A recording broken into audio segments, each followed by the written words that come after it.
안녕하세요. 저는 아들 하나를 키우며 동화사파 작가로 일하고 있는 여자입니다. 저는 제 삶이 제가 그리는 동화책처럼 언제나 따뜻하고 행복한 결말을 맺을 거라고 믿어 의심치 않았어요. 다정하고 가정적인 남편과 눈에 넣어도 아프지 않을 아들 도연이, 그리고 저를 아껴주시는 시부모님까지. 저의 결혼 생활은 평온하고 잔잔하고 행복했습니다. 아니, 그렇다고 믿었습니다. 사실은 너무나도 추악하고 더러운 일들이 저도 모르게 일어나고 있다는 사실을 까마득히 모른 채 말이죠. 저의 동화같이 행복하고 잔잔했던 결혼 생활에 스며든 그 악몽 같은 이야기, 그 이야기를 지금부터 해보려고 합니다.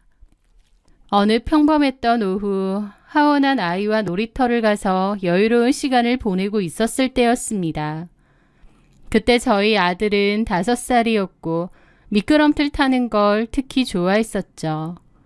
혼자 놀겠다고 하기에 저는 아들을 지켜보며 벤치에 앉아 있었습니다.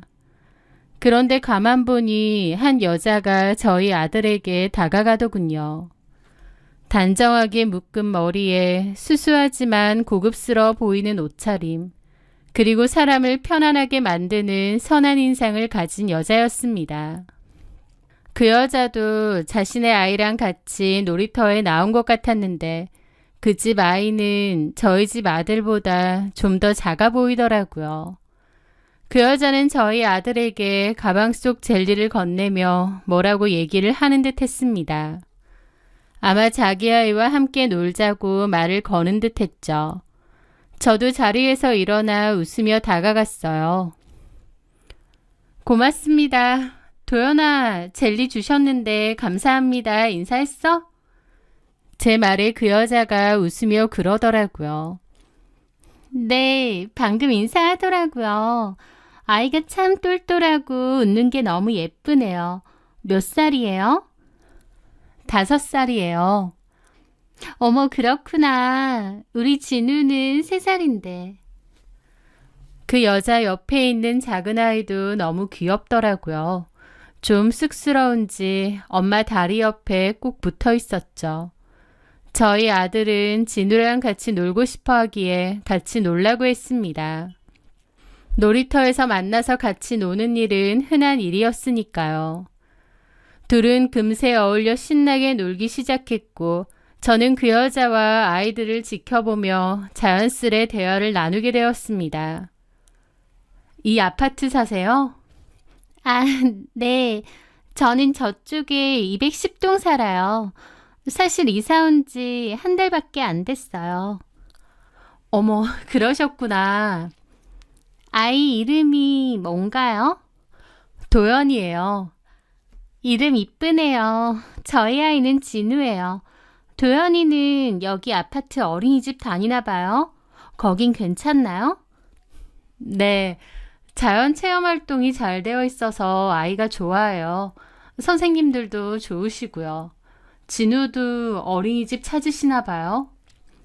네, 이제 이사 와서 아직 안 다니고 있거든요. 좀 알아보려고요. 그 여자는 엄청 싹싹하게 얘기를 잘하더라고요.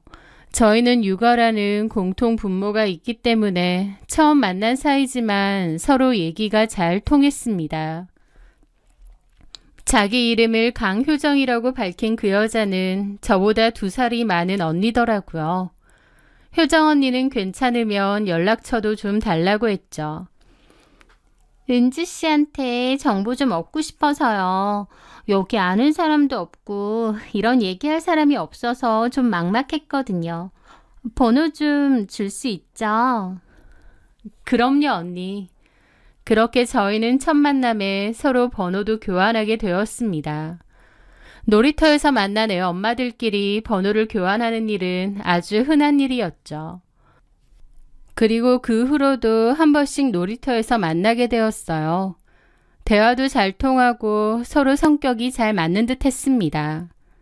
효정 언니와 만나게 되면 어린이집 이야기부터 아이들 편식 습관, 좋은 육아 아이템부터 시작해서 동네 맛집이나 마트 세일 정보까지 나누게 되었어요.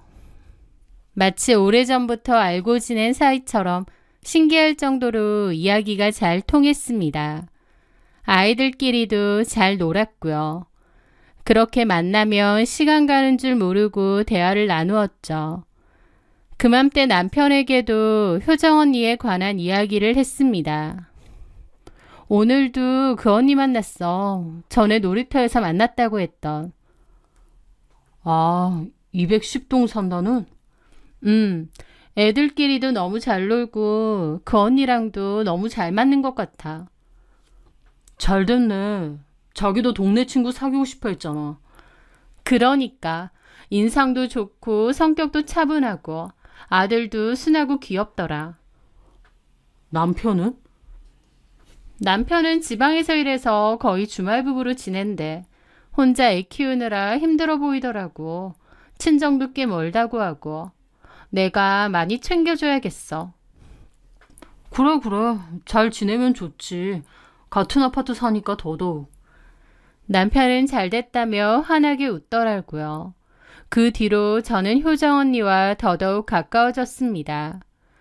아이들이 어린이집에 간 낮 시간에는 동네에 있는 카페에 가거나 맛있는 맛집을 가서 브런치도 먹곤 했죠. 또 제가 마감 때문에 바쁜 날이면 언니는 저희 아들을 불러다 놀이터에서 같이 놀아주고 저한테는 일에 집중하라고도 해주었습니다. 일하는 엄마가 얼마나 힘든지 내가 잘 알지. 은주 너는 너무 혼자 애쓰지 마. 내가 있잖아. 저는 그런 언니가 친언니처럼 고맙고 든든하기도 했습니다. 그러면서 언니에게 이런저런 개인적 얘기도 많이 하게 되었어요.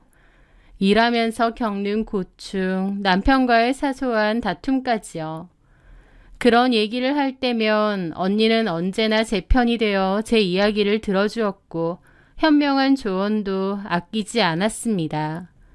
하루는 제가 남편과 사소한 문제로 다툰 뒤 언니에게 하소연을 했습니다. 언니, 남편이 글쎄 약속을 또 잊어버린 거 있지? 가끔 보면 나한테 너무 무심한 것 같아서 속상해. 속상했겠다. 근데 남자들이 원래 좀 그래. 표현이 서툴러서 그렇지 너무 서운해하지 마. 이럴 땐 맛있는 거 해서 기분 좋게 먹고 화풀어. 내가 들어보니 너네 남편 꽤 괜찮은 사람 같은데. 언니는 희한하게도 늘 제 남편을 칭찬했고 저희 부부 사이를 응원했습니다. 저는 그런 언니 덕분에 남편과의 관계도 더 돈독해진다고 믿었습니다. 그 믿음이 얼마나 어리석었는지도 모른 채 말이죠. 며칠 뒤 저는 고마운 마음에 언니와 진우를 저희 집에 정식으로 초대했습니다. 언니, 매번 밖에서 볼 게 아니라 집에 놀러와. 어머, 그래도 될까? 그럼. 언니는 고맙다며 초대에 응했습니다. 약속날 언니는 예쁜 케이크 상자를 들고 저희 집을 방문했습니다.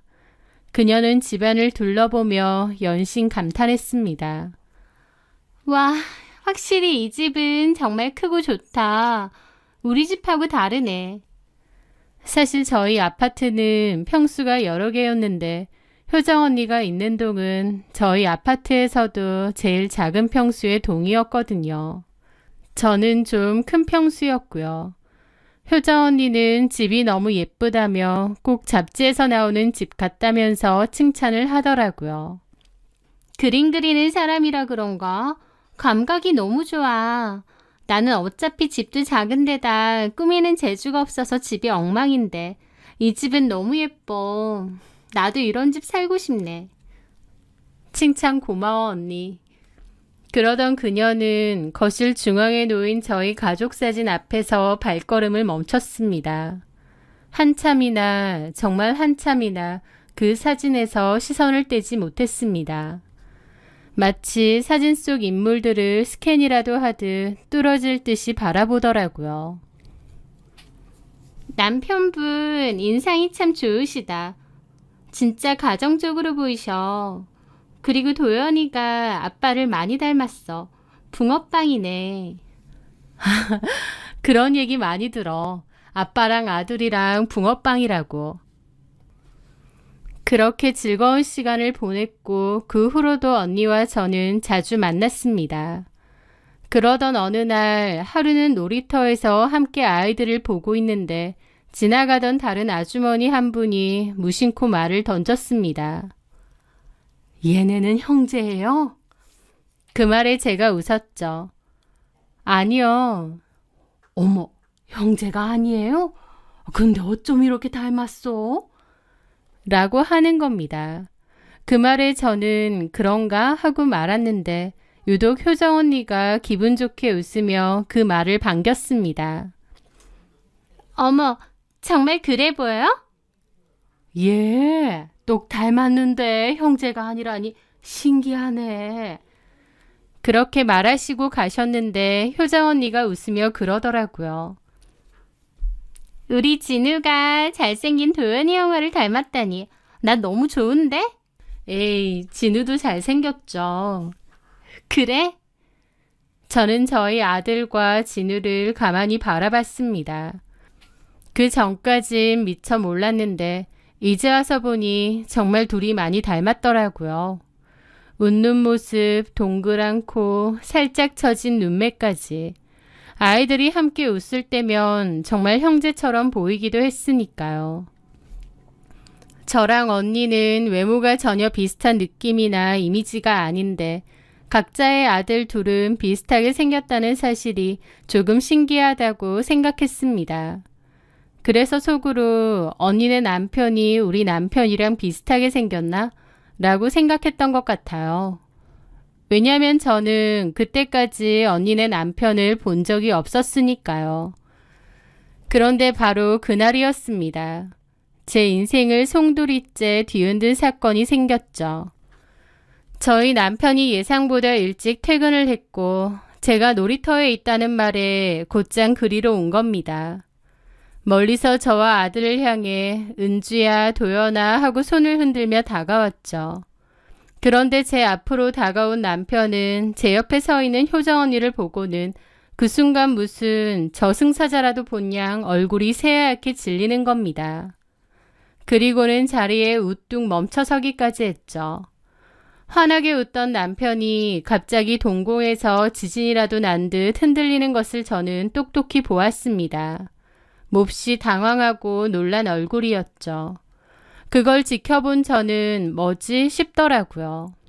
그러면서 동시에 우리 남편이 효정 언니를 아나 싶기도 했습니다. 하지만 언니는 너무나 태연하고 아무렇지 않게 저희 남편에게 고개 숙여 인사하더라고요. 안녕하세요, 도연 아버님. 말씀 많이 들었어요.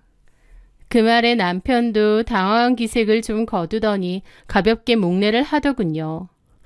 언니의 평온한 얼굴과 남편의 새파랗게 질린 얼굴, 뭔가 분위기가 좀 이상했습니다. 이쪽은 효정 언니야. 내가 여러 번 얘기했지? 그런데 남편은 언니 쪽은 제대로 쳐다보지도 않더라고요. 원래 남편은 싹싹하고 부침성이 좋은 편인데 누가 봐도 남편의 행동은 이상했습니다. 그리고 더 이상한 일이 벌어졌죠. 언니네 아들 진우가 저희 남편을 보더니 갑자기 아빠 하고 소리치며 달려가 다리에 매달렸거든요. 남편은 불에 댄 듯 화들짝 놀라며 뒷걸음질을 치더라고요. 언니는 웃으며 진우를 떼어냈죠. 어머나, 죄송해요. 진우가 아빠로 착각을 했나 봐요. 요즘 남편이 자주 집에 안 와서 아빠를 많이 보고 싶어 했거든요. 아이들이니까 그런 실수를 할 수도 있는데 남편의 얼굴은 누가 봐도 정상이 아니었습니다. 너무 심하게 당황하는 모습을 보였기에 제 마음속에는 이상한 의문이 생겼죠. 그날 밤 저는 남편에게 떠보듯 물었습니다. 자기야, 오늘 놀이터에서 만난 효정 언니 혹시 아는 사람이야? 당신 표정이 너무 안 좋던데. 그런데 제 말에 남편은 정색을 하며 내가 어떻게 아느냐고 손사래를 쳤습니다. 내가 그 사람을 어떻게 알아? 그게 아니라 아까 갑자기 급체한 것처럼 속이 안 좋고 머리가 띵하더라고. 정말? 갑자기 어지럽고 그래서 그랬던 거지 뭐. 그거 위험한 거 아니야? 심근경색 뭐 이런 증세 아니냐고. 그런 건 아닌 것 같고 그냥 급체기가 좀 있었던 것 같아. 지금은 괜찮고 병원 안 가도 돼? 병원까지는 뭐 이제 좀 낫긴 한데. 근데 자기야, 음. 그 언니랑 요즘 많이 친하게 지내지? 효정 언니? 어. 아, 남편 얘기도 들었어? 전에 말했잖아. 주말 부부라고. 왜? 나한테 솔직히 말해봐. 효정 언니 아는 사람이지? 그런 거 아니라니까. 갑자기 또 급체기가 올라온다. 아무래도 나 좀 쉬어야겠어. 그래 그럼. 남편의 말에 좀 석연치 않은 기분도 있었지만 몸이 안 좋다고 하니 그런가 보다 했습니다. 아까 얼굴이 파랗게 질린 게 급체기 때문인가 싶기도 했죠. 그런데 그날 새벽이었습니다. 저는 원래 한번 자면 누가 업어가도 모를 정도로 잘 자는데 그날은 이상하게 잠이 깼어요. 그리고 옆을 더듬어 보니 남편이 옆에 없더라고요. 이 사람이 어디 갔지 싶은 생각이 들면서 잠이 확 깨는 겁니다. 그렇게 밖으로 나가봤는데 작은 방에서 남편이 누군가 통화하는 소리가 들려왔죠. 이 새벽에 도대체 누구랑 통화를 하지 싶었는데 문틈으로 새어나오는 남편의 목소리는 잔뜩 화가 나 있었습니다. 미쳤어? 뭐 어쩌자는 거야? 같은 말들이 희미하게 들려왔습니다. 뭐지 싶어서 문을 열자 남편은 귀신이라도 본 듯 소스라치게 놀라며 황급히 전화를 끊었습니다. 안 자고 누구랑 통화해? 무슨 일 있어? 남편은 당황한 얼굴로 언제 일어났냐면서 더듬거리는 거예요. 그리고선 회사 일 때문에 통화할 게 좀 있었다면서 얼른 자자며 제 등을 떠밀었죠.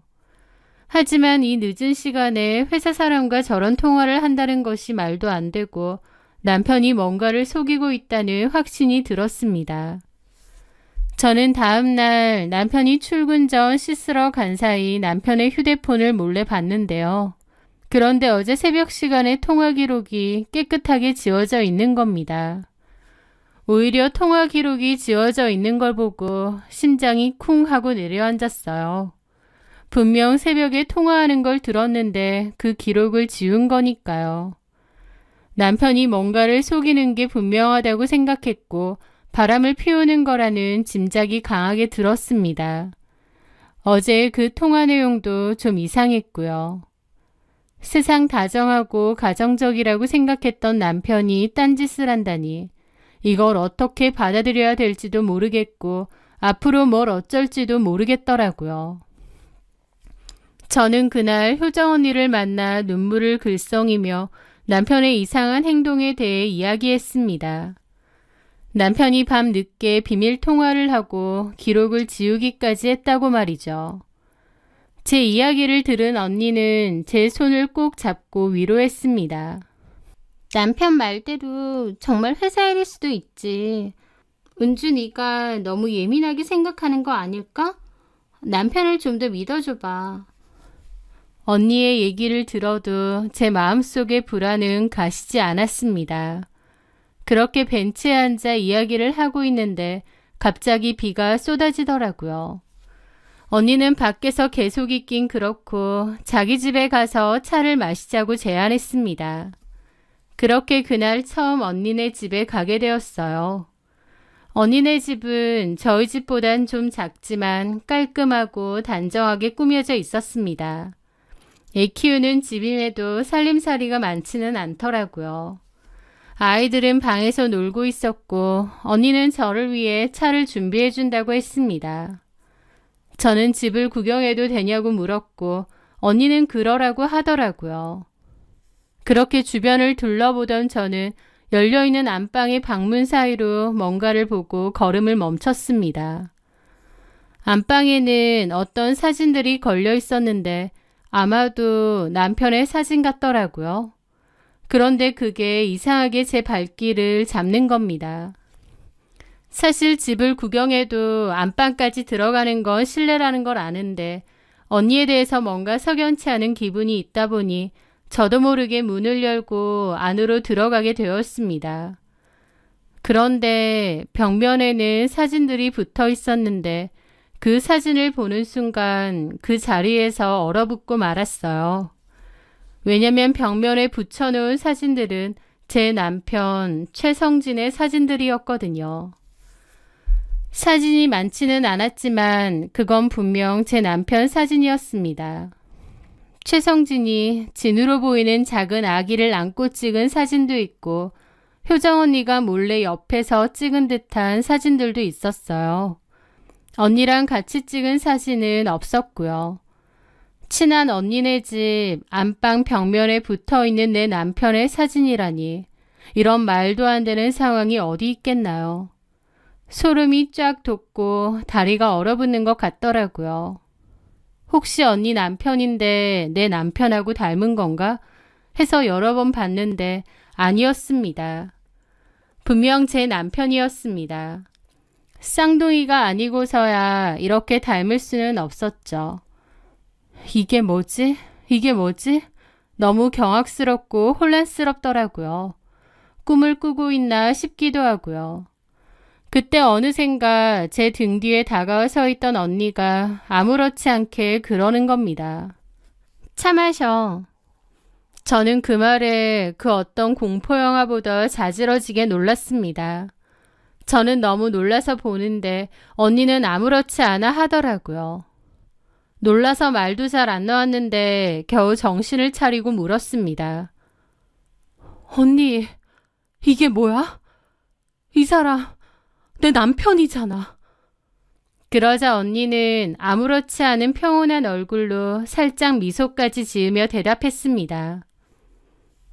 맞아, 네 남편. 그리고 우리 진우 아빠기도 하지. 라는데 머리를 한 대 얻어맞은 것 같더라고요. 머릿속이 하얗게 비면서 아무 생각도 나지 않았고요. 그게 무슨 소리야? 말 그대로야. 네 남편 최성진, 우리 진우 아빠야. 너한테 언젠가 말해야겠다 생각하긴 했는데 이렇게 알게 돼서 좀 많이 놀랐겠다. 그러니까 이 언니가 내 남편과 바람을 펴서 애까지 낳았다는 건데 너무 놀라니까 화도 안 나더라고요. 그 상황이 너무 말도 안 되고 기괴해서 믿기지도 않는 겁니다. 그냥 저와 제 아들이 그 집에 있는 것 자체가 갑자기 소름이 돋았고 그냥 여기를 빨리 나가야겠다는 생각만 들더라고요. 웃으면서 말도 안 되는 소리를 하고 있는 그 언니가 너무 비정상적으로 보였습니다. 저는 당혹스러움을 감추고 그 방을 벗어났습니다. 그리고 놀고 있는 아이를 데리고 나가려고 했어요. 아이는 왜 갑자기 가느냐고 칭얼거렸는데 저는 그냥 아이를 확 당겨서 신발을 신겼습니다. 왜? 더 놀고 가지 않고. 라길래 돌아봤는데 그 언니가 너무 아무렇지 않은 얼굴로 저를 보고 있는 거예요. 정말 기가 막힌다는 표현으로는 부족했고 저거 진짜 미친년이구나 싶더라고요. 저는 그냥 무시하고 칭얼거리는 아이를 데리고 그곳을 황급히 나왔습니다. 그리고 나오자마자 남편에게 연락했죠. 남편에게 전화를 걸어 당장 오라고 소리를 질렀고 남편은 무슨 일이냐고 하더라고요. 저는 강효정이랑 무슨 사이냐고 악을 지르니 남편도 아무 말도 못하더군요. 그리고는 지금 집으로 오겠다고 했습니다. 저는 먼저 집으로 갔는데 진정이 안 되고 손발이 덜덜 떨렸어요. 잠시 후 남편이 집에 도착했고 저는 울부짖으며 물었습니다. 너 뭐야? 강효정 그 여자랑 어떻게 하는 사이야? 저기 여보, 내가 다 보고 왔으니까 발뺌할 생각하지 마. 그 여자 집에 당신 사진 있더라. 그리고 당신이 진우 아빠래. 이게 무슨... 당신 입으로 말해봐. 거짓말할 생각 말고 다 말해봐. 그 순간 남편은 결국 제 앞에 무릎을 꿇고 울면서 모든 것을 고백하더라고요. 남편은 몇 년 전 회사 동료들과 저 몰래 나이트클럽에 갔다가 효정 언니, 아니 강효정을 만났다고 했습니다. 그리고 저는 까마득히 몰랐는데 남편은 강효정과 바람을 피웠다고 하더군요. 한 3개월인가 만났다면서요. 그러다가 강효정이 임신을 했다고 했습니다. 그게 진우였겠죠. 남편은 자신은 가정이 있으니 아이를 지어달라고 부탁하며 강효정에게 수술비를 건넸고 헤어지자고 했답니다. 강효정은 앞에서는 알겠다고 했는데 그 뒤 종적을 감췄다고 했습니다. 그런데 한참 뒤에 나타난 강효정은 아이를 낳았고 혼자 키울 테니 양육비만 보내달라고 요구했다는군요. 남편은 제게 들킬까봐 시부모님께 돈을 빌려 매달 양육비를 보냈고 강효정의 부탁으로 가끔은 아이도 만나러 갔다고 했습니다.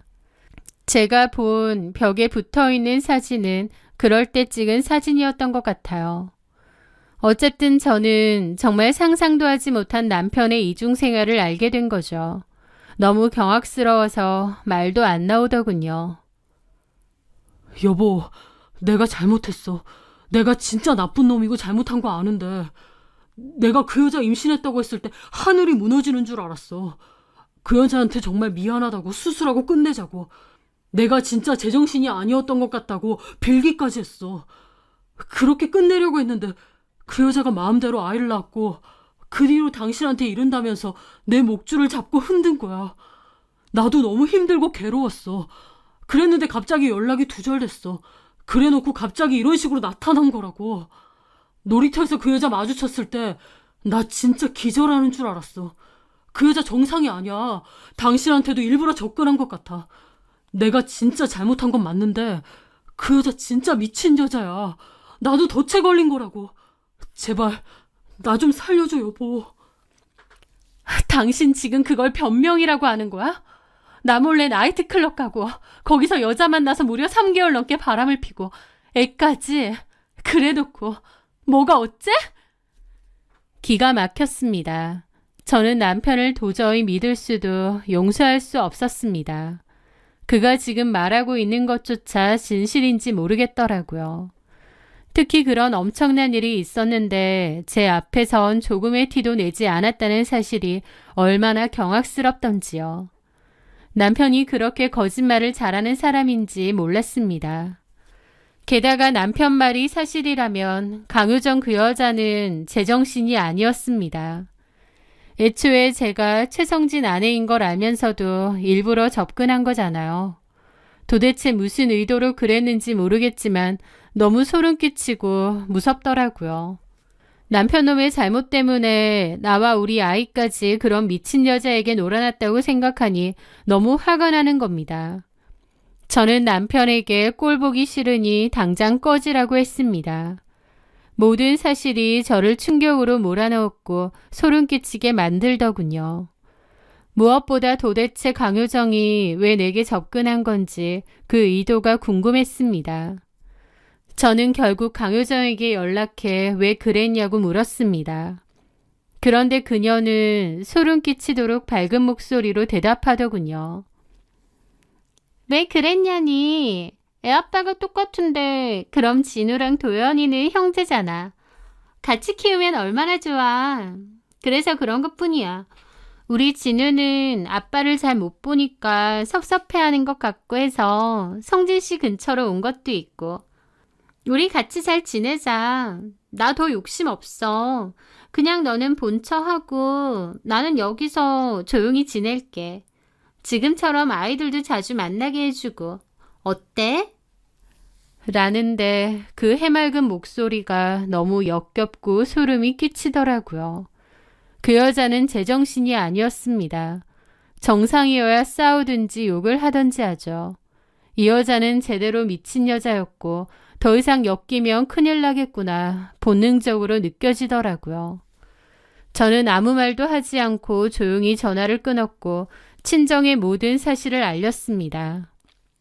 당연히 저희 부모님도 뒤집어졌고 시댁에 전화하고 남편한테 전화해서 욕하고 한바탕 난리가 났죠. 남편은 잘못했다 봐달라 빌었지만 저는 지체 없이 이혼을 준비했습니다. 남편은 매일같이 집 앞에 찾아와 빌었어요. 자기가 잘못했다고 한 번만 봐달라고요. 그 여자는 미친 여자라면서 그런 여자한테 당해서 이혼하고 싶지 않대요. 그 여자랑도 관계를 끝내고 이사를 하든 뭘 하든 그 여자에게서 도망치자고 하더라고요. 제가 뭘 잘못했다고 그 여자에게서 도망을 쳐야 되나요? 도망을 치고 싶으면 남편놈 혼자서 도망치던지요. 그리고 어쨌든 진우가 지 새끼인데 저런 식으로 나오는 것조차도 너무 비겁해 보이더라고요. 애초에 남편이 거짓말을 그토록 잘했다는 사실 하나만으로도 저는 남편에게 모든 정이 다 떨어졌습니다. 저는 남편이 저 몰래 그런 이중생활을 했다는 걸 눈꼽만치도 몰랐거든요. 제가 둔해서 그런 걸 수도 있지만 남편도 정말 철저했던 거죠. 저를 속이는데 그토록 철저했던 그 남자를 앞으로 어떻게 더 믿고 살겠나요? 저희의 관계는 더 말할 것도 없이 이미 끝난 거죠. 제 마음은 이미 싸늘하게 돌아섰고 이혼밖에 답은 없었습니다. 물론 제가 남편과 이혼하는 것이 어쩌면 강효정 그 여자의 목적일지도 모릅니다. 애초에 그렇게 하기 위해 저한테 접근하고 저희 집을 뒤집어 놓은 걸지도 모르죠. 하지만요, 그런 건 중요하지도 않았습니다. 저는 아무렇지 않은 얼굴로 저를 배신하고 연기했던 그 남자와 한 이불을 덮고 살 수 없었고 또 이 미친 상황에서 하루라도 빨리 빠져나오고 싶었어요. 그 여자랑도 모든 관계를 끝내고 싶었고요. 그 여자가 저희 아들을 알고 이 상황에 연관되어 있다는 사실조차도 소름 끼치더라고요. 그렇게 저는 단호하게 이혼을 고수했고 위자료와 양육권 소송을 걸었습니다. 변호사를 통해 모든 절차를 진행했고 남편이나 시댁과의 연락은 철저히 피했죠. 결국 남편은 제가 뜻을 바꾸지 않자 원하는 대로 이혼을 하겠다고 말을 바꿨고 그렇게 이혼 준비를 하게 되었습니다. 하지만 남편은 저와 이혼하더라도 강효정 그 여자와는 상종도 않겠다고 하더군요. 그건 내 알 바 아니라고 그 미친 여자랑 살림을 차리던지 말던지 네 마음대로 하라고 하고 말았죠. 그런데 강효정의 진짜 목적은 제가 예상했던 대로가 맞았던 것 같습니다. 저희 집에 분란을 일으켜 저 이혼시키고 자기가 제 남편을 차지할 요량이었던 거죠. 그런데 제 남편은 저랑 이혼하든 안 하든 강효정하고는 절대 재혼하거나 만나지 않겠다고 나오니 그 얘기를 들은 강효정은 미쳐 날뛰었던 것 같더라고요. 그 여자는 시댁에 찾아가 성진 씨 내놓으라며 행패를 부리고 이 아이가 최 씨 집안 핏줄이다라고 소리치며 자살소동까지 벌였다는 겁니다. 얼마나 난리부르스를 친 건지 아파트 단지가 뒤집어지고 경찰까지 출동했다고 하더군요. 동네에도 소문이 다 나고요. 한바탕의 난리와 여러 사건 끝에 강효정은 정신적인 문제가 심각하다는 진단을 받고 정신과 입원 치료 결정이 났다고 들었습니다.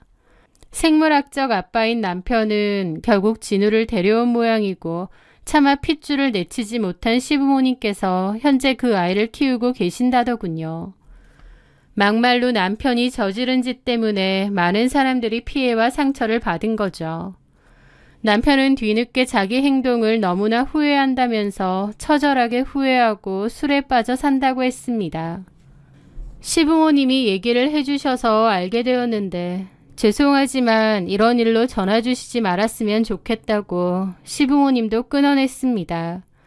본인이 저 속이고 바람 피우고 외도한 여자가 임신하니 돈 주고 애 지우라고 하고 그런 소름 끼치는 짓 다 해놓고 이제 와서 불쌍한 척하는 게 더 어이없더라고요. 그는 여러 일의 여파로 결국 회사까지 그만두고 망가진 자신의 삶을 후회하며 산다고 들었던 게 마지막이었습니다. 그렇게 저는 이혼하게 되고 제가 알던 행복한 결혼 생활은 환상처럼 산산조각이 났습니다. 당연히 저도 너무 힘들고 괴롭고 왜 나한테 이런 일이 일어났을까 밤을 새며 슬퍼한 적도 많았죠. 하지만 이 일을 제가 피한다고 해서 피할 수 있었겠나요? 남편이 바람 피우는 것도, 그 상간녀가 임신을 한 것도, 또 그 상간녀가 어떤 의도를 가지고 저한테 접근한 것도 제가 피하고 싶다고 피할 수 있었던 게 아니라는 걸 깨달았습니다. 마치 교통사고처럼, 불의의 사고처럼 그냥 저에게 일어난 사고일 뿐인 거죠. 내 잘못이 아니다 그렇게 생각하며 마음을 다잡으려 노력했습니다. 그리고 저에게는 돌봐야 할 저의 소중한 아이도 있었기에 계속 신세한탄하며 분해하고 괴로워할 수는 없더라고요. 그 미친 인간들과 더 이상 엮이지 않은 것만으로도 다행이라고 생각하기로 했습니다. 강효정 그 여자도 제정신이 아니었던 여자였고 저희 남편에 대한 집착이 엄청났었잖아요. 막말로 나중에 눈 뒤집혀서 저나 저희 아이에게 해코지를 할 수도 있었던 상황 같더라고요. 그렇게 생각하니 그 전에 알게 된 거, 그리고 어쨌든 이렇게 깨끗이 끝을 낸 게 차라리 다행이구나 싶기도 합니다.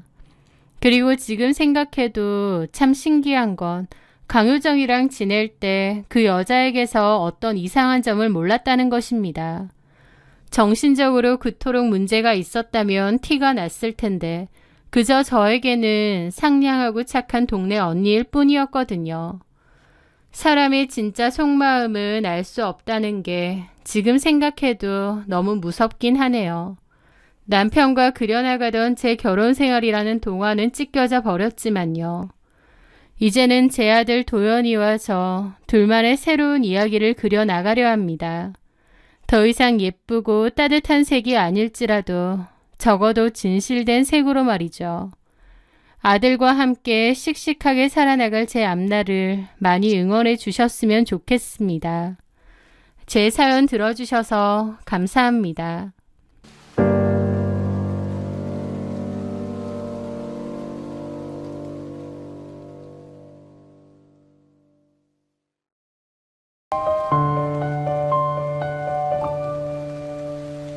안녕하세요. 사연 많은 유튜브 구독자 여러분. 살다 보면 참으로 기구하다 싶은 순간들을 마주하게 되죠. 제 인생이 꼭 그랬습니다. 청춘과 꿈을 바쳐 한 남자를 만나고 가정을 꾸렸지만 돌아온 것은 깊은 배신과 억장이 무너지는 고통이었습니다. 하지만 하늘이 있는 걸까요? 제 기나긴 시련 끝에는 누구도 상상하지 못했던 놀라운 결말이 기다리고 있었습니다. 오늘 저는 제가 겪었던 그 파란만장했던 이야기를 여러분들께 들려드리려고 합니다. 저는 한때 백일 천사가 되는 꿈을 꾸던 평범한 간호대 학생이었습니다.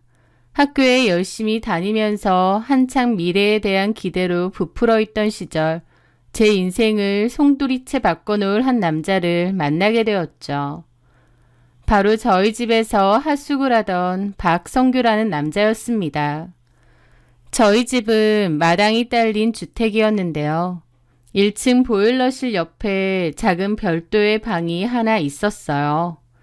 부모님께서 그 방을 새놓으셨는데 거기에 박성규가 들어와 살게 된 거죠. 박성규는 저보다 4살이 많았고 시골에서 올라와 서울에 있는 명문대에 다니는 소위 말하는 시골에서 상경한 수재였습니다. 키도 훤칠하고 인상도 선하면서도 어딘가 어리숙하고 순수해 보이는 느낌이 있는 남자였습니다. 누구나 호감을 가질 만한 인상이었지만 사실 저는 별다른 관심도 호감도 없었습니다. 그저 저희 집에서 새를 들어 사는 대학생 오빠, 그 이상도 이하도 아니었죠. 그래서 그와 어떤 특별한 관계가 될 거라고 전혀 생각 못했습니다. 하지만 참 인생이라는 건 한 치 앞도 모르는 것 같아요. 결국 그 남자가 나중에는 제 남편이 되었으니까요. 어쨌든 그때 당시 그의 어머니, 그러니까 훗날 제 시어머니가 되실 분은 시골에서 종종 반찬을 싸들고 올라오시곤 했어요. 그때마다 저희 부모님께도 인사를 드리며 넉넉하게 음식을 나눠주시곤 했는데 순박하고 정 많은 분이셨습니다. 그렇게 한 집에 살다 보니 저와 박성규는 자연스럽게 오며 가며 마주치는 일이 많아졌고 조금씩 말도 트며 친해지게 되었습니다. 그런데 언젠가부터 박성규가 저를 보는 눈빛이 좀 달라진 것을 느꼈어요. 수줍어 하면서도 제 주변을 맴도는 것이 느껴졌다고나 할까요? 게다가 그의 어머니 역시 저를 볼 때마다 우리 성규가 영미 학생처럼 참하고 예쁜 아내를 얻으면 얼마나 좋을까라는 노골적인 이야기까지 하시곤 했습니다. 하지만 앞서 말했듯이 솔직히 저는 박성규에게 별다른 관심이 없었기에 그런 말씀은 부담스럽게 느껴졌습니다. 게다가 당시 제게는 친구에게 소개를 받아 요즘 말로 썸을 타고 있던 남자가 따로 있었거든요. 그렇다 보니 더더욱 박성규에게는 관심이 없었던 거죠. 그런데 그 썸을 타던 남자와는 성격 차이로 결국 사귀지는 못하고 흐지부지 관계가 끝나버렸습니다. 남녀 사이에서 사귀지 못하고 끝나는 건 너무 비일비재한 일이잖아요. 그런데 문제는 그 남자가 그걸 받아들이지 못하고 저에게 앙심을 품었다는 겁니다. 저는 이제 그만 만나자고 여러 차례 말을 했음에도 자꾸만 한 번만 더 만나달라고 찾아오고 괴롭히더라고요. 저도 그맘때 그 남자 때문에 너무 힘들고 스트레스도 많이 받았습니다. 저는 그 남자에게 앞으로 찾아오지 마라. 우리는 끝난 사이다 라고 단호히 말했습니다. 그런데 어느 늦은 밤 제가 도서관에서 시험 공부를 마치고 집으로 돌아오는 길이었어요. 난데없이 그 남자가 저희 집 골목 어귀에서 저를 기다리고 있는 겁니다. 술에 취했는지 얼굴이 붉었고 눈빛도 정상이 아니었죠. 저를 보는 눈빛이 너무 무서웠고 그 어두운 골목 어귀에서 저를 기다렸다는 게 소름이 끼치더군요. 저는 애써 무시하고 지나가려는데 다짜고짜 제 팔을 거칠게 붙잡고 소리치는 겁니다. 한영미, 너 나한테 어떻게 이럴 수가 있어? 나랑 다시 얘기 좀 해. 내가 너한테 뭘 잘못했는데? 저는 시겁하며 소리쳤죠. 이거 놔. 우리 이미 끝났잖아. 왜 이래? 끝나긴 뭐가 끝나. 너 나 좋아했잖아. 그런데 갑자기 왜 변한 건데? 너 혹시 다른 놈이라도 생긴 거야? 그렇게 실랑이를 벌이며 난동을 피우는데 너무 무섭더라고요. 때마침 늦은 시간이라 저를 도와줄 사람도 보이지 않고요. 너무 곤란하고 공포스럽던 찰나 마침 밤늦게 아르바이트를 마치고 돌아오던 박성규가 그 광경을 목격한 겁니다. 그는 망설임 없이 달려와 그 남자의 팔을 쳐내며 소리쳤습니다. 당신 뭐야? 왜 영미 씨를 괴롭히는 거야? 당장 손 놔! 넌 또 뭐야? 우리가 알아서 할 테니 상관 말고 꺼져. 네가 뭔데 끼어들어? 박성규는 제 앞을 막아서며 말했습니다. 내가 뭐냐고? 나 영미랑 같은 집에 사는 사람이다. 영미한테는 오빠 같은 사람이라고. 영미가 대하기 싫다는데 여기서 행패 그만 부리고 그만 가시지. 오빠 같은 소리 하네. 친오빠도 아닌 주제 넘게 끼어들지 마셔. 뭐가 어째? 결국 두 사람 사이에 험한 말이 오가다 몸싸움까지 벌어졌고 그 남자가 박성규의 얼굴에 주먹을 날렸어요. 그렇게 동네가 시끄러워지자 누군가 경찰에 신고를 했고 그 바람에 박성규는 저 때문에 경찰서까지 가게 되는 신세가 되었죠. 저 때문에 아무 상관도 없는 그가 얼굴에 상처까지 입고 경찰서까지 오게 된 것이 이루 말할 수 없이 미안했습니다. 그러면서 동시에 위험한 순간에 저를 망설임 없이 도와준 것이 너무나 고맙고 든든하게 느껴졌죠. 그날 밤 퉁퉁 부은 얼굴로 경찰서에서 나오면서도 저를 보며 괜찮아요? 많이 놀랐죠? 하고 먼저 걱정해주던 그의 모습이 어찌나 안쓰럽고 또 멋있어 보이던지요.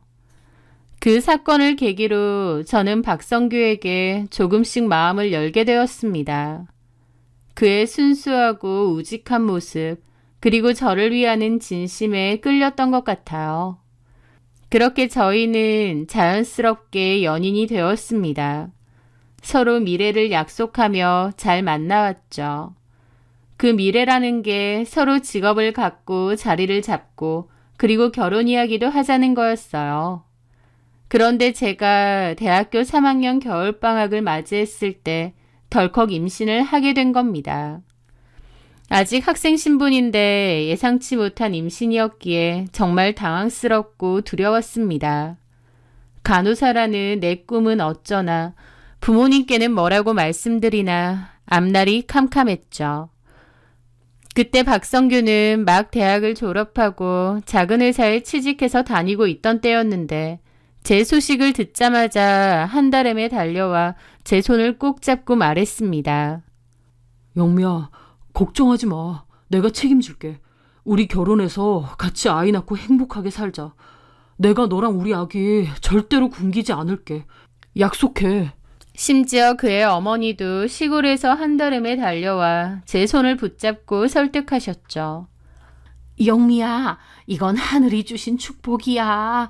애기 낳으면 내가 다 봐줄 테니까 너는 나중에라도 꼭 시험 봐서 간호사 하면 되지. 지금은 일단 뱃속에 생긴 아이가 먼저 아니겠니?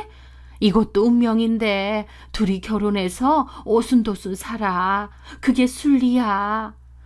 결국 저는 저희 부모님의 거센 반대를 무릅쓰고 학교에 휴학계를 냈습니다. 점점 불러오는 배를 감추고 학교를 더 다닐 수는 없었으니까요. 그때는 정말 아이를 낳고 조금만 키운 뒤에 나중에라도 꼭 학교로 돌아와서 학업을 마칠 수 있을 거라고 굳게 믿었습니다. 어머님도 아이를 봐주신다고 했고 박성규도 그렇게 해준다고 했으니까요. 하지만 그 믿음은 결국 영원히 실현되지 못한 아쉬운 꿈으로 남게 되었죠. 어쨌든 저는 그렇게 박성규와 결혼했고 연년생으로 아들 하나에 이어 딸 하나까지 낳아 정신없이 키웠습니다. 육아는 고됐지만 그래도 아이들이 커가는 모습을 보며 행복을 느꼈습니다. 그렇게 저의 신혼생활이 시작되었어요. 친구들은 간호사가 되어 병원에 취업을 했는데 저는 아이들을 돌보며 가정주부가 되어 있었죠. 그게 때로는 서글프기도 하고 씁쓸하기도 했지만 또 저희 아이들을 보면 너무 행복하기도 했고 세상에는 여러 갈래의 길과 행복이 있으니 나도 지금의 삶에 만족하며 살자고 다짐했습니다. 그렇게 결혼 생활을 이어갔는데 그 사이에 아버님이 지병으로 돌아가셨어요. 홀로 남겨진 어머님은 시골 생활을 모두 정리하고 저희가 사는 동네의 아파트를 얻어 이사를 오셨어요. 그렇게 어머님과 저희는 지척에 살며 서로 왕래하게 되었습니다. 저와 어머님과의 관계는 딱히 좋지도 나쁘지도 않은 그저 평범한 고부 사이였습니다. 가끔 육아 방식이나 살림에 대해 잔소리를 하시긴 했지만 그래도 손주들을 끔찍히 예뻐하셨고 저에게도 크게 모질게 대하시지는 않으셨거든요. 저 역시 어머님께 며느리로서의 도리를 다하며 잘해드리려 노력했고요. 그런데 제가 결혼한 지 6년 정도 지났을 무렵 제 인생에는 크나큰 시련이 닥쳤습니다. 그맘때 이제 아이들도 제법 커서 유치원과 어린이집에 잘 다니고 있었어요. 저는 잊고 지냈던 간호사의 꿈을 다시 이루기 위해 먼지 쌓인 전공 서적들을 꺼내들고 시험 준비를 시작하려던 참이었습니다. 저는 대학교 3학년 때 임신과 동시에 결혼을 했기에 한 번도 제대로 된 사회생활을 한 적이 없잖아요. 나도 공부해서 간호사도 되고 사회생활도 해봐야겠다는 생각이 있었고 오랜만에 느끼는 설렘과 희망으로 가슴이 부풀어 있었죠. 그런데 바로 그 무렵 하늘도 무심하시지 어머님께서 시장에 다녀오시다가 그만 뺑소니 교통사고를 당하신 겁니다. 다행히 목숨은 건지셨지만 허리와 다리를 크게 다치셔서 침대에서 일어나는 것조차 힘들어지셨습니다. 당연히 예전처럼 걷거나 일반 활동도 할 수 없어졌고 평생 누군가의 도움 없이는 살 수 없는 몸이 되어버리신 거죠. 너무 날벼락 같은 일이었습니다.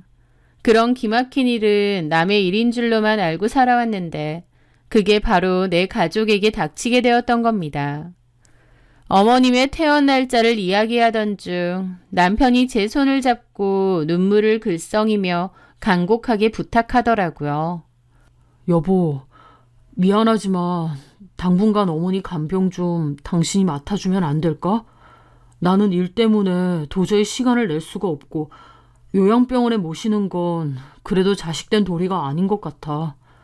우리 엄마 평생 나만 보고 사셨는데 저렇게 다치셨다고 바로 요양병원으로 모시는 건 나도 너무 손가락질 당할 것 같고. 당신밖에 없어. 여보, 당신이 좀 고생해주면 안 될까? 내가 나중에 당신한테 정말 잘할게. 응? 사실 그때 남편은 다니던 회사를 그만두고 개인 사업을 시작해서 한창 자리 잡고 있을 때였거든요. 눈코 뜰 새 없이 바쁘다고 해서 집에도 잘 안 들어오던 때였습니다. 남편은 자기는 일 때문에 너무 바쁘니 어머님의 간병을 제가 도맡아 해달라는 거였죠. 저는 차마 남편의 부탁을 거절할 수가 없었습니다. 남편의 저 애처로운 눈빛을 외면할 수가 없었죠. 그리고 며느리 된 도리라고 생각했기에 저는 또다시 제 꿈이 담긴 책을 덮고 어머님의 간병을 도맡아 하게 되었습니다. 처음에는 그렇게까지 간병을 오래 하게 될 줄은 몰랐어요. 그런데 그 간병은 무려 13년이라는 긴 세월 동안 이어졌습니다.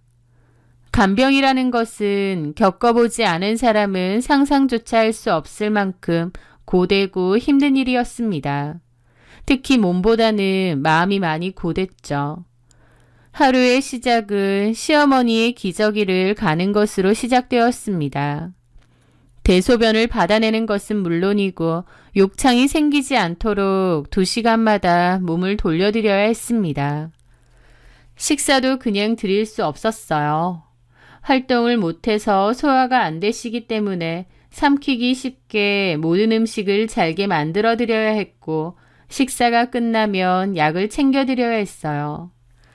일주일에 2-3번은 땀을 뻘뻘 흘리며 목욕을 시켜드려야 했고 재활 마사지도 해드려야 했습니다.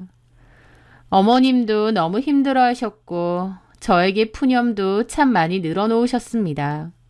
저는 그러한 어머님의 하소연도 다 들어드려야 했습니다. 거동이 불편해지신 어머님 곁을 지켜야 했기 때문에 제 개인적인 시간이나 생활은 그야말로 사치가 되었습니다. 어머님의 간병과 더불어 아이들도 건사하고 집안일도 해야 했기 때문에 하루하루가 너무나도 바쁘고 정신없이 흘러갔거든요. 친구들을 만나는 것도 취미 생활을 하는 것도 당연히 어려웠습니다. 아이들에게도 신경을 못 쓸 때가 많았고요. 거울 속에 비친 제 모습은 점점 생기를 잃어갔고 제 어깨와 허리는 만성적인 통증에 시달렸습니다. 제 청춘은 그렇게 어머님의 간병을 하며 집안에서 속절없이 시들어가고 있었죠. 가끔은 너무 힘들어서 다 포기하고 도망치고 싶다는 생각도 들었습니다. 내가 왜 이렇게 살아야 하나, 내 인생은 이게 전부인가 하는 원망과 회의감에 눈물을 쏟아내는 밤도 많았죠. 하지만 그래도 저는 좋은 마음으로 이 또한 내 가족을 위한 일이다 라고 스스로를 다독이며 묵묵히 그 시간을 견뎠습니다. 남편은 가끔 고맙다, 당신 고생하는 거 다 안다고 말했지만 실질적으로 저를 도와주는 일은 거의 없었습니다. 그는 사업과 사회생활에 바빴고 집안의 모든 힘든 일은 자연스럽게 제 몫이 되어 있었거든요. 그렇게 시간은 야속하게 흐르고 또 흘렀고 어느덧 13년이라는 어마어마한 세월이 지나갔습니다. 주변 사람들은 모두 저를 향해 효부라고 칭찬하며 혀를 내둘렀죠. 13년 동안이나 시어머니를 저렇게 지극정성으로 간병하다니 정말 대단하다고요. 어머님께서도 늘 제 손을 붙잡고 눈물을 글썽이며 고맙다고 말씀하셨습니다. 제가 어머님의 은인이라고도 자주 그러셨죠. 그러다 하루는 어머님이 살고 계셨다가 사고를 당한 후부터는 다른 사람에게 세를 주었던 그 아파트를 그동안 고생한 저에게 물려주고 싶다고 말씀하셨습니다. 어머님은 꼭 저에게 받으라고 하셨고 저도 그동안 고생했으니 어머님께 그 정도는 받아도 된다고 생각했습니다. 그래서 감사한 마음으로 어머님의 아파트를 제 명의로 이전을 했어요. 그런데 그 일이 있고 몇 개월 뒤 어머님께서는 가지고 있던 지병이 악화되셨습니다. 오랜 병상 생활로 몸이 이미 굉장히 안 좋으셨는데 결국 지병으로 인해 눈을 감으셨어요. 마치 아파트를 제 이름으로 바꿔주신 것이 유산 상속처럼 말이죠. 오랫동안 함께했던 어머님이 돌아가시게 되자 너무 허탈하기도 하고 허무하기도 하고 또 한편으론 기묘한 해방감도 들더라고요. 제 주변 지인들은 이제 저보고 드디어 그 지긋지긋한 간병도 끝이 났다며 위로했습니다. 하지만 제 기분은 참 복잡 미묘했죠. 오랜 기간 침대 위에서 생활하셔야만 했던 어머님에 대한 깊은 연민과 안타까운 마음도 있었고 또 간병이라는 이름 아래 속절없이 흘러보내야 했던 제 젊은 세월이 너무나 안쓰럽고 허무하게 느껴지기도 했거든요. 그래서 한동안 마음이 얼마나 복잡하던지요. 이제 겨우 40대 중반인데 제 인생은 이미 너무 많은 것을 잃어버린 것만 같았습니다. 하지만 어머님은 떠나셨고 저는 다시 제 삶을 살아야 했습니다. 그동안 하고 싶었던 것도 하고 개인 시간도 가져보자 생각했죠. 나 그동안 고생 참 많이 했다 스스로 격려하고 위로했고 앞으로는 가족들과 함께 여태까지 못 만들었던 추억 많이 만들면서 행복하게 살려고 했습니다. 그런데요. 정말 기가 막히고 코가 막히는 일은 어머님이 돌아가시고 난 직후부터 시작되더군요. 시어머니 장례식장에 저는 처음 보는 여자가 온 것을 보았습니다. 그 여자는 남편의 지인이라고 했고 혼자 장례식장을 찾아왔습니다. 저보다는 5살은 젊어 보였고 세련된 옷차림에 화려한 외모를 가진 여자였습니다. 남편은 그녀를 양지숙 씨라고 불렀는데 남편의 사업에 아주 중요한 거래처 사람이라고 저에게 소개했어요. 여보, 인사해. 이쪽은 양지숙 씨. 내 사업에 정말 많은 도움을 주시는 고마운 분이야. 안녕하세요, 사모님. 말씀 많이 들었어요. 어머님 일 정말 유감입니다. 힘내세요. 저는 슬픔 속에서도 예를 갖춰 인사를 하고 먼 길까지 찾아와 주셔서 정말 감사하다고 말했습니다. 그때까지만 해도 저는 그 여자가 제 인생을 지옥으로 몰아넣을 악마일 줄은 꿈에도 상상하지 못했습니다. 어머님이 돌아가시고 난 후부터 남편의 행동이 눈에 띄게 수상해졌습니다. 외박이 잦아졌고 집에 들어오는 날에도 핸드폰을 손에서 놓지 않았으며 저와의 대화를 피하기 시작했죠. 불길한 예감에 저는 결국 판도라의 상자를 열고 말았습니다. 밤늦게 잠든 남편의 핸드폰을 몰래 뒤져보게 되었던 거죠. 그리고 저는 그 안에서 정말 충격적인 사실을 발견하고 말았습니다. 남편이 바로 그 장례식장에 찾아왔던 양지숙이라는 여자와 바람이 났다는 것을요. 두 사람이 주고받은 메시지에는 차마 입에 담기 힘든 역겨운 애정 표현과 은밀한 약속들이 가득했습니다. 어머님이 살아계실 때부터 진작부터 그 관계가 이어져 왔다는 것을 암시하는 내용이 가득했습니다. 남편은 저에게 자기 엄마의 간병과 집안일을 모두 맡겨놓고 다른 여자와 외도를 하고 있었던 겁니다.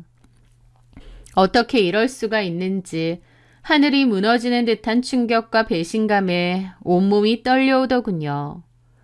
13년 동안 시어머니 병수발을 들며 헌신했던 제 세월이 한순간에 사라지는 물거품처럼 느껴졌죠. 저는 너무나도 큰 배신감에 목 놓아 울었습니다. 인간이라면 저한테 이럴 순 없다고 생각했죠. 저는 남편에게 바로 이 모든 사실을 말했고 이혼할 거라고, 그리고 온 세상에 이 사실을 다 알릴 거라고. 네가 그 여자랑 나누었던 그 추접스러운 대화도 증거로 내가 다 갖고 있다고 고래고래 소리를 질렀습니다. 그러자 남편은 제 추궁에 무릎을 꿇고 빌더라고요. 여보, 내가 정말 죽을 죄를 지었어. 당신이 나 위해서 우리 엄마 대신 간병해주고 얼마나 고생한지 아는데 내가 진짜 사람 새끼도 아니다. 내가 뭐에 씌였나 봐. 다시는 그 여자 만나지도 않고 연락도 안 할게. 제발 용서해줘. 우리 애들 생각해서라도 딱 한 번만 용서해줘. 라면서요. 저는 필사적으로 비는 그 모습조차도 너무 가증스럽게 느껴졌습니다. 처음에는 배신감이 너무 큰 만큼 용서해줄 마음이 조금도 없었어요. 개망신 제대로 주고 이혼해버릴 거다 싶었죠. 하지만 남편은 잘못했다고 매일같이 죽기 살기로 빌었고 그 와중에 자식들 생각하라며 자식들을 무기로 삼더라고요. 처음에는 저도 너무 화가 났지만 시간이 좀 지나면서 객관적으로 생각해보니 아이들이 걱정되지 않을 수 없었습니다. 아이들의 미래를 생각하면 내가 나만 생각하면 안 되지 않나 싶기도 했거든요. 그리고 또 한편으론 억울하다고 생각했습니다. 여태까지 시어머니 간병 다 했는데 시어머니는 돌아가셨고 남편 사업은 잘 되어가고 있고 막말로 누구 좋으라고 이혼을 해줄까 싶었죠. 내가 지금 이혼해주면 그거야말로 진짜 억울하고 분통 터지는 일 아닌가 싶고요. 아이들도 중요했고 이 가정을 깨트릴 수 없다는 생각도 컸고 무엇보다 억울함이 가장 컸어요. 그래서 속이 갈갈이 찢어졌지만 눈물을 머금고 남편을 용서하기로 했습니다. 용서하기로 했기에 불륜의 증거들을 제 손으로 모두 없애주었습니다. 저야말로 모든 것을 지우고 없던 일로 하고 싶었거든요. 물론 그것이 얼마나 큰 실수였는지는 몰랐죠. 왜냐면 그렇게 필사적으로 용서해달라고 했던 남편은 제가 용서를 하고 증거를 모두 없애자마자 언제 그랬냐는 듯 뻔뻔하게 돌변했거든요. 서너 달 정도는 잠잠하게 사는 것 같더니 그 후에 보란듯이 저에게 이혼 서류를 내밀며 이제는 자기가 이혼해달라고 요구하더군요. 제가 의부증 증세가 심하고 집착이 심해서 숨이 막히고 같이 못 살겠다고 하면서요. 이제 더 이상 너랑은 못 살겠다. 우리 이혼하자. 뭐라고? 당신 미쳤어? 당신이 나더러 이혼하자는 거야? 그래. 당신 집착 때문에 숨이 막혀 죽을 것 같아. 못 살겠다고. 이게 사는 거야? 이렇게 살 바에야 안 살아. 이혼해줘. 라며 뻔뻔하게 이혼을 요구하는데 저는 뒷목을 잡아야 했습니다. 남편의 외도를 용서해 주었지만 남편에 대한 믿음이 이미 깨졌기 때문에 그동안 남편에 대한 의심이 계속 생겼던 건 맞습니다. 그 의심 속에서 사는 저는 오죽했겠나요? 지옥이나 다름없었죠. 남편은 서너 달은 죄인처럼 나 죽었어 하고 풀 죽어 지내면서 가만히 있더니 그 정도 기간이 지나고 나서 마치 기다렸다는 듯 이혼을 요구하는 겁니다. 그 여자 때문에 이러는 거지. 다시는 안 만나겠다고 빌었잖아. 그 여자랑은 아무 상관없어. 끝난 지가 언젠데. 그냥 당신이 집착하는 게 너무 신물이 나고 숨 막혀서 그래. 내가 뭘 어쨌다고? 그리고 내가 괜히 그래? 당신이 오죽했으면. 그래. 내가 나쁜 놈이고 죽일 놈이야. 당신도 내 얼굴 보는 거 힘들잖아. 그러니까 허구한 날 어디냐, 누구 만나냐, 그 여자 아직도 만나는 거 아니냐 하면서 나 들들 볶는 거 아니야? 피차 서로 힘들지 말고 헤어지자고. 누구 맘대로? 증거 없애고 나니까 이제 와서 이혼해달라고? 웃기지 마. 이러려고 빌었던 거구나. 당신 마음대로 절대 못 해줘. 이혼 꿈도 꾸지 마. 저는 절대 못 헤어진다고 버텼습니다. 그리고 남편과 그 여자를 상대로 소송을 걸겠다고 했죠. 그러자 남편은 코웃음을 치며 비웃었습니다. 소송? 무슨 소송? 증거도 하나 없으면서 뭘 어쩌겠다는 건데. 내가 말했잖아. 그 여자랑은 그냥 사업 파트너일 뿐이라고. 너 자꾸 이러면 내가 너 의부증으로 이혼 소송할 수 있어. 애들 생각해서 그렇게까진 안 하려고 했는데 어디 그렇게까지 해볼까? 라면서 자기가 더 난리치더라고요. 남편과 저는 수도 없이 다퉜습니다. 심지어 그러는 와중에 주변 지인들에게 제가 의부증이 심해서 자기를 못 살게 군다, 헤어져야 될 것 같다는 식으로 악의적인 소문을 퍼뜨렸죠. 친하게 지내던 지인 한 명은 저를 진심으로 걱정하며 정신과 치료까지 권할 정도였으니 제가 얼마나 기가 막혔겠어요. 자기 엄마를 13년 동안이나 병수발하며 모셨는데 그 대가가 고작 이것인가 싶어서 너무나 기가 막히고 억울해서 피눈물이 날 지경이었습니다. 저는 절대 이혼 못 해준다고 버텼고 남편은 저 때문에 집에서 살 수가 없다며 짐을 싸서 나가버렸습니다. 저는 어떻게든 불륜 증거를 다시 잡아보려고 애썼지만 이미 경계심이 생긴 그들은 꼬리를 잡히지 않았고 도리어 저만 의부증 있는 이상한 여자로 몰려가니 정말 죽고 싶을 만큼 힘들었죠. 남편은 집을 나가서도 뻔뻔하게 전화를 걸어와 우리 엄마 집까지 받았으면 됐지 뭘 더 바래. 곱게 이혼해주면 위자료라도 조금 챙겨줄 테니 당장 도장 찍어라며 저를 협박했습니다. 저는 너무나 억울해서 절대 이혼 못한다고 소리쳤고 남편은 저더러 정말 지독하고 독한 년이라며 욕설까지 퍼부었죠. 두 사람은 보란듯이 불륜을 하는 것 같은데 그 증거를 잡는다는 게 쉽지가 않더군요. 게다가 남편은 생활비도 제대로 보내주지 않았습니다. 그나마 저는 시어머니께서 물려주신 집에서 나오는 월세가 있었기에 아이들을 데리고 버틸 수 있었죠. 저도 그냥 이 지긋지긋한 관계를 끝내고 콱 이혼해줄까 싶다가도 제 청춘과 13년의 세월이 너무나 억울해서 도저히 그럴 수가 없었습니다. 그러던 어느 날 기적 같은 일이 일어났습니다. 저희 딸아이가 우연히 시내에서 아빠와 그 여자가 다정하게 팔짱을 끼고 쇼핑하는 장면을 목격했고 분노를 참으며 용기를 내어 그 증거 사진을 몰래 찍어온 겁니다. 아이는 제게 사진을 건네며 울먹였죠. 엄마, 미안해. 그래도 이건 아닌 것 같아서. 저는 딸에게 너무나 미안하고 고마워서 눈물을 쏟았고 그 증거 사진을 바탕으로 양지숙을 상대로 상간소송을 제기했습니다. 상간소송은 진행했지만 저는 여전히 이혼은 죽어도 못 해준다고 버텼습니다. 그 두 인간이 발 뻗고 편하게 살게 해주고 싶지 않았거든요. 상간소송을 당한 양지숙까지도 저에게 전화해서는 독하다, 우리는 아무 사이 아닌데 무슨 소송이냐며 저를 도리어 무고로 소송하겠다고 난리를 쳤습니다. 남편은 이혼해달라 난리고 양지숙은 저를 무고죄로 고소하겠다고 난리고 참 힘들더군요. 그렇게 지독하게 버티던 어느 날 문득 내가 지금 뭘 하고 있는 건가? 내 남은 인생을 저런 인간들 때문에 이렇게 허비해도 되는 건가? 라는 회의감이 밀려왔습니다. 그냥 다 잊고 이혼해주고 제대로 재산분할 받고 아이들과 새 출발을 하는 게 낫지 않을까 하는 마음으로 마음이 조금씩 흔들리고 있었던 거죠. 저도 너무 지쳐 있었거든요. 모든 것을 그냥 끝내버리고 싶더군요. 그런데 그때였습니다. 저에게 아주 희한한 일이 생긴 것이요. 그때는 제가 시장에 다녀오던 길이었습니다.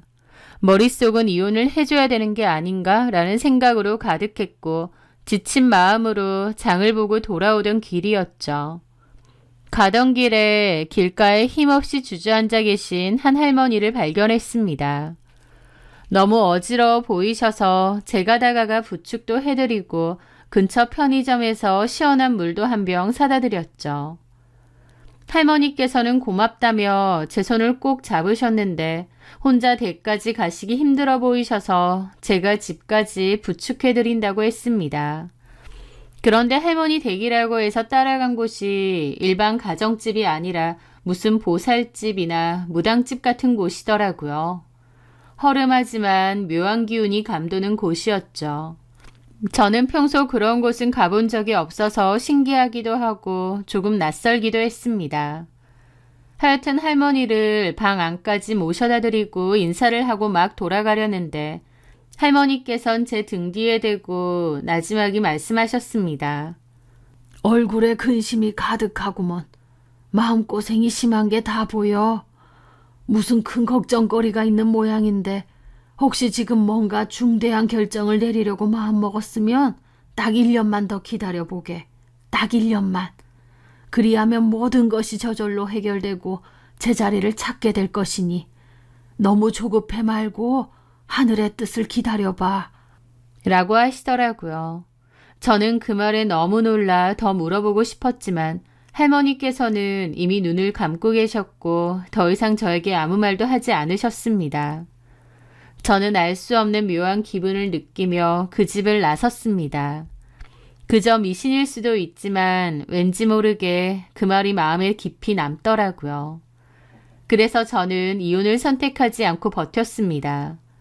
그 와중에 상간 여인 양지숙은 그냥 친한 사이일 뿐 불륜 사이가 아니라고 우겼지만 결국 법의 심판을 받게 되었고 제가 승소하게 되었습니다. 저는 양지숙으로부터 위자료를 받게 되었고 남편과 양지숙은 그 일로 저에게 지독하다며 이혼도 안 해주면서 돈이나 뜯어먹는다고 비난했습니다. 저는 그것들이 어떻게 나오든 그럴수록 절대 이혼은 안 해줄 거라고 버텼죠. 남편은 나중에는 집 나가서 연락도 잘 되지 않았습니다. 이혼은 안 했지만 그렇게 아예 남남처럼 살았죠. 그런데요, 정말 딱 1년 정도가 지났을 무렵이었습니다. 저는 믿을 수 없는 소식을 전해 듣게 되었습니다. 바로 남편 박성규가 사고로 하루아침에 죽었다는 소식이었습니다. 너무나 황당하고 갑작스러운 소식에 처음에는 믿기지가 않았습니다. 알고 보니 남편이 그 상간녀 양지숙과 밤 늦게까지 술을 마시고 음주운전을 하며 집으로 돌아오다가 빗길에 미끄러져 교통사고가 났다는 것이었습니다. 차가 날아가서 전복되는 큰 사고였고 남편은 그 자리에서 즉사했다더군요. 게다가 조수석에 타고 있던 양지숙은 크게 다쳐 두 다리를 모두 못 쓰게 되는 중상을 입었다고 하고요. 병원에서 전화를 받고 온몸에 털이 쭈뼛 서는 것 같았습니다. 그리고 그 순간 왜인지 잊고 지냈던 그 보살 할머니의 말씀이 번뜩 떠오르더군요. 남편은 그렇게 허망하게 죽었고 양지숙도 휠체어를 타고 다니며 후유증으로 인한 치료를 받으며 살아야 된다고 했습니다. 남편의 갑작스러운 죽음으로 인해 법적인 부인인 저는 남편 명의로 되어 있던 사업체 관련 재산과 보험금 등을 모두 상속받게 되었습니다. 저는 혹시나 하는 마음에 나중에 그 보살집을 다시 찾아가 보려고 했지만 이상하게도 그 근방까지는 알겠는데 아무리 그 골목을 헤매고 다녀도 그 집을 다시는 찾을 수가 없더라고요. 그래서 지금 생각해도 참 희한하다 싶고 무슨 귀신에라도 씌인 것 같기도 합니다. 어쨌든 그 할머니의 조언대로 당장 이혼해주지 않았기 때문에 결국 남편의 재산은 저에게 다 넘어왔죠. 만약 제가 그 사이에 그들의 협박과 회유에 못 이겨 홧김에 이혼 도장을 찍어주었더라면 그 모든 것은 아마 그 상간녀 양지숙에게 돌아갔을지도 모르는 일이었습니다. 딱 1년만 기다리라는 그 말, 그것이 저를 구한 셈이었죠. 참으로 신기하고도 황당하고 또 한편으로는 무섭기까지 한 일이었습니다. 남편이 그동안 저에게 저지른 짓들을 생각하면 남편이 그렇게 허무하게 죽은 게 속 시원해야 할지도 모릅니다. 얼마나 저를 괴롭혔는지요. 하지만 남편의 죽음과 장례를 치르며 오히려 허탈하고 멍한 기분이 들더라고요. 운명적으로 제 앞에 나타났던 그 남자, 결혼하고 제 청춘을 희생했지만 결국 그 대가는 불륜과 배신이었죠. 그가 저에게 준 상처가 커서 죽었다는 말을 들었을 때 눈물 한 방울도 안 나왔습니다. 그 인간이 오죽했으면 제가 눈물 한 방울이 나왔을지. 그리고 속사정을 다 아는 주변 사람들은 모두 죽은 남편을 손가락질하며 천벌을 받은 것이라고, 죗값을 치른 것이라고 수군거렸습니다. 그 사람들의 말처럼 남편은 정말 그렇게 산 죗값을 받은 걸지도 모르죠. 상간 여인 양지숙도 마찬가지고요. 그들도 본인들의 결말이 이렇게 될 줄은 몰랐을 겁니다. 남편의 사업은 정리를 했고 관련 자금은 아내인 저에게 다 돌아왔습니다. 남편이 저에게 준 상처에 대한 대가라고 생각합니다. 그리고 저는 이제서야 비로소 제2의 인생이 시작되는 기분도 드네요. 희생으로 흘러갔던 시간이 아깝지 않다면 거짓말이겠지만 그래도 그 시간들이 헛되지는 않다고 생각합니다. 그리고 늦게나마 제 인생의 평화를 되찾은 것에 감사하며 하루하루를 소중히 살아가고 있습니다. 앞으로 남은 제 인생은 저를 위해 저를 많이 아끼며 그렇게 살아가려 합니다. 긴 이야기 들어주셔서 정말 감사합니다.